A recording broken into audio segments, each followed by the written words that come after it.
وريال مدريد ضد اتلتيكو مدريد، المباراة الأقوى الليلة الساعة 10 بتوقيت العراق. ستلعب المباراة على ملعب ويندا متروبوليتانو، ملعب اتلتيكو مدريد، بتعليق الكبير خليل البلوشي.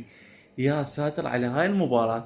يعني قبل المباراة تصريحات منا وتصريحات منا، والمباراة مشتعلة. تخيل من تبدي المباراة ايش راح يصير. يعني والموسم الماضي ريال مدريد ما خسر الا من اتلتيكو مدريد.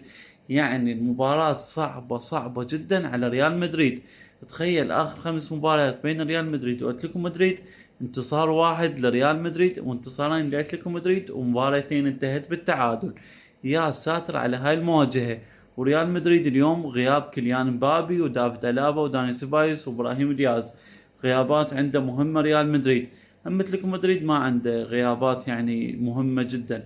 اما عن توقعي بهاي المباراة، مباراة راح تكون قوية، لكن يوم اتلتيكو مدريد راح يفوزون 2-1. وخذها من عمك ملك التوقعات. انت ايضا لا تنسى تكتب لنا توقعك بخانة التعليقات عن هاي المباراة اللي راح تشتعل نار بين اتلتيكو مدريد وريال مدريد الليلة.